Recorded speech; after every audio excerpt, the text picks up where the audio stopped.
Hi! Hello! Welcome to coffee with కబుర్లు. ఈరోజు మనం 'గర్ల్ ఫ్రెండ్' మూవీ కోసం కబుర్లు చెప్పుకుందాం. మూవీ వచ్చి చాలా రోజులయింది. నేను కూడా చూసి చాలా రోజులయింది. బట్ టైం దొరకలేదు. చాలా మిక్స్డ్ రియాక్షన్స్ చూసాం. Both positive and negative. Different different opinions. But నాకేమనిపించిందో చెప్తాను. భూమా ఒక innocent, silent, kind hearted, obedient, good person. But ఒక టాక్సిక్ రిలేషన్‌లో ఉంటుంది. Which makes her suffocating and losing her identity slowly. తన కాంప్లెక్స్ రిలేషన్ నుంచి బయటపడిందా లేదా అన్నదే స్టోరీ. ఈ టాక్సిక్ రిలేషన్‌షిప్ నుండి బయటికి రావడం చాలా చాలా కష్టం. జనరల్‌గా చెప్తున్నాను. చాలామంది ఇప్పటికీ ఆ సైకిల్‌లోనే ఉండిపోతారు. ఎందుకనంటే ఫస్ట్ థింగ్ అలవాటండి. ఒక పర్సన్‌కి మనం అలవాటు పడిపోతాం.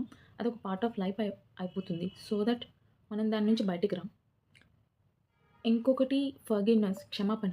అంటే మనకి చిన్నప్పటి నుంచి చాలా విషయాలు అందరిని క్షమించిన అలవాటయిపోయి, ఇది కూడా లైక్ కొన్ని సిట్యుయేషన్‌లో మనం క్షమించేస్తూ ఉంటాం. Third, society pressure. నిజంగానే బయట నుంచి చాలా ప్రెషర్ ఉంటుంది. ఇదైతే కమిటెడ్ కాదు కాబట్టి ఓకే. అదే ఒక మ్యారేజ్ కానీ, అలాంటి కైండ్ ఆఫ్ ఏదైనా రిలేషన్‌షిప్ తీసుకుంటే అందులో సొసైటీ ప్రెషర్ అయితే చాలా చాలా ఉంటుంది. భయం, భయం కూడా ఉంటుంది. చాలామందికి ఏంటనంటే ఒక బాయ్ ఫ్రెండ్, గర్ల్ ఫ్రెండ్ అనే రిలేషన్‌షిప్పే మీరు తీసుకోవద్దు. ఏదైనా సరే ఇలాంటి టాక్సిక్ రిలేషన్‌షిప్ ఏదైనా సరే అది ఇంట్లో వాళ్ళతో అవ్వచ్చు, లేకపోతే బయట ఫ్రెండ్స్ కావచ్చు, ఏదైనా కావచ్చు. భయం కూడా ఉంటుందనమాట. అండ్ మెయిన్‌లీ లాస్ట్‌లో ఇంకోటేంటంటే comparison with other toxic relationship. అంటే నువ్విప్పుడు భరిస్తుంది చాలా చాలా తక్కువ when compared to other people. అనంటే ఇప్పుడు వాడెవడో రోజు కొడుతున్నాడనుకోండి, దానికంటే బెటరే కదా! ఈ రిలేషన్‌షిప్ నేనెప్పుడు చేసుకోలేదు కదా! అని అంటారు. ఓకే. డిఫరెంట్, డిఫరెంట్ ఏంటనంటే మనం వేరే ఇంకొక భయంకరమైన టాక్సిక్ రిలేషన్‌షిప్‌ని తీసుకొనొచ్చి కంపారిజన్ చేసి దానికన్నా ఇన్ పారామీటర్స్ వైస్ తక్కువే కదా! అన్నట్టు చూపించడానికి ట్రై చేస్తూ ఉంటారు. ఓకే. ఇక్కడ మీరు ఒక ఫెమినిజం పాయింట్ ఆఫ్ వ్యూలో చూస్తే మూవీ నచ్చదు. ఎందుకనంటే విక్టిమ్ ఒక అమ్మాయి కాబట్టి. If you are a Varun or తన ఫ్రెండ్స్ టైప్ అయినా సరే మీకు ఈ మూవీ నచ్చకపోవచ్చు. అదే భూమా వన్ సైడ్ లవ్ చేసే అబ్బాయి ఉంటాడు కదా! భూమాని. ఆ అబ్బాయి ప్లేస్‌లో ఉండి చూడండి. అప్పుడు you can feel for that girl అని అనిపిస్తుంది. ఎందుకనంటే ఇప్పుడు ఆ అబ్బాయి పర్స్పెక్టివ్ నుంచి ఆలోచిస్తే అయ్యో! లుక్స్ కోసం లేదా కాలేజ్ ఫ్యాంటసీ క్రేజ్ కోసం, చార్మ్ కోసం ఆ అమ్మాయి వాడితో అనవసరంగా లవ్‌లో ఉంది. నేనింకా చూసుకుంటాను కదా! నేనింకా మంచివాడిని కదా! రాంగ్ సెలక్షన్ కదా! అని అనిపిస్తది. అదే అమ్మాయి ఫ్రెండ్ పాయింట్ ఆఫ్ వ్యూ నుంచి కూడా ఆలోచించండి. లేకపోతే బ్రదర్, ఫ్యామిలీ మెంబర్ ఏదైనా సరే. వేరే వాళ్ళ పర్స్పెక్టివ్ నుంచి చూడండి. You can feel that change. ఇదంతా వదిలేయండి. అసలు విక్టిమ్ ప్లేస్‌లో ఇప్పుడు భూమా అని ఉంది. భూమా కాకుండా ఒక అబ్బాయి ఉండుంటే not only in a relationship like love అనే అక్కర్లేదు. ఫ్రెండ్‌షిప్‌లో కూడా. మనం ఏంటనంటే ఇప్పుడు ఈ మూవీని ఒక అమ్మాయి మాత్రమే విక్టిమ్ అని చెప్పి చూపిస్తున్నాం. నేనేమంటున్నానంటే, ఆ అమ్మాయి ప్లేస్‌లో అబ్బాయి కూడా ఉండొచ్చు. అలాగే ఇది ఇద్దరు ఒక అమ్మాయి, అబ్బాయి మధ్య లవ్వే కాదు. మన కాలేజ్‌లో చాలామంది ఫ్రెండ్స్ ఉంటారు.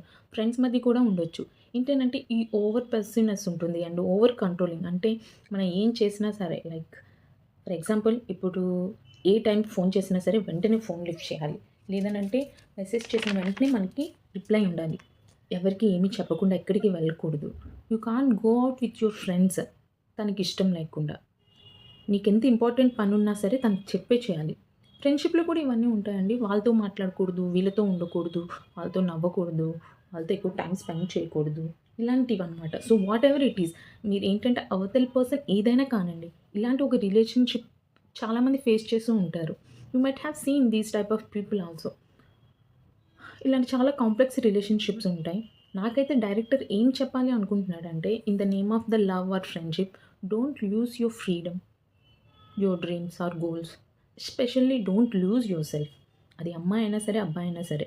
చాలామందికి వాళ్ళకి తెలియకుండానే ఆ గందరగోళంలో ఉండిపోయి, సఫోకేట్ అయ్యి, జైలు లాంటి లైఫ్‌ని లీడ్ చేస్తూ ఉంటారు.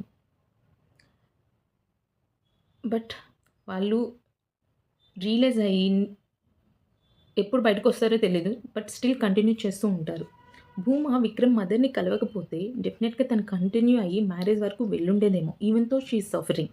ఆ సీన్ ఎస్పెషల్ ఆ మిర్రర్ సీన్‌లో తనని తను చూసుకోకపోతే అంత ధైర్యం వచ్చుండేది కాదు. ఎందుకనంటే తన లైఫ్ ఇంత భయంకరంగా ఉంటుందా అని చెప్పి తను అంతవరకు ఊహించలేదు. Once she realized that one అంటే అది పుట్టించిన భయం తినిప్పుడు సఫర్ అవుతున్న దానికంటే ఎక్కువుంది. సో, అందుకని రియలైజ్ అయింది. ఒకవేళ అలా ఉండకపోయి ఉండుంటే తను ఇంకా సఫర్ అవుతూ కంటిన్యూ చేస్తూనే ఉండేది. అలాగే భూమా క్యారెక్టర్‌లో ఫ్లాస్ లేవా అనంటే, తను తప్పులు చేయలేదా అనంటే ఉన్నాయి చాలా. ఒక మూవీ కోసం, అది ల్యాప్‌టాప్‌లో చూసే మూవీ కోసం ఆ అమ్మాయి లాంటి సొసైటీకి భయపడే అమ్మాయి ఫస్ట్ ఆఫ్ ఆల్ వెళ్ళదు. బట్ వెళ్ళినా సరే తను కన్సెంట్ లేకుండా కిస్ చేసేటప్పుడు at least she can say no. Maybe ఆ టైంలో షాక్‌లో ఫ్రీజ్ అయ్యి ఉండొచ్చు. బట్ నెక్స్ట్ డే అయినా సరే తనకి ఇదంతా ఇష్టం లేదు. ఈ రిలేషన్‌షిప్ వద్దు అని అయినా చెప్పుండొచ్చు. తనకి ఇంట్లో సిట్యుయేషన్ తెలుసు. తనసలు ఇలా మనకు అర్థమవుతుంది. తను ఎందుకు ఇలా బిహేవ్ చేస్తుంది. చిన్నప్పుడు వాళ్ళ ఫాదర్ వల్ల తన ఆలోచనలో ఒక ఇంపాక్ట్ క్రియేట్ అయింది. ఎవరిని హర్ట్ చేయకూడదు. ఏం జరిగినా భరించాలి అనని. బట్ షీ ఈస్ నాట్ డమ్ కదా! తనలా వచ్చిన నెక్స్ట్ డేనే అందరికీ తెలిసిపోయిందంటేనే తనకు అర్థం గావాలి. యూ కాంట్ ట్రస్ట్ హిమ్ అని. అండ్ వాడేమైనా రూమ్ క్లీన్ చేయమని అడిగాడా? ఎందుకు మరి? అలాగే తినిపించమని అడిగాడా? ఇవన్నీ ఎందుకు? ఇవన్నీ అన్నెసెసరీ థింగ్స్ కదా అని అనిపించింది. I think she is not that much dumb. I know that she is clever. But she is like కొంచెం భయస్తురాలు. ఓకే. ఆ కైండ్ ఆఫ్ అమాయకురాలు ఆ టైప్ ఆఫ్ క్యారెక్టర్ అంతే. బట్ అలా అని చెప్పి తనేం స్మార్ట్ కాకుండా కాదు. She knows everything. But still అది వేరు, ఇది వేరు. ఈ మూవీ అందరికీ నచ్చకపోవచ్చు. It's not a rom com actually. It's a drama. స్లోగా ఉంటుంది.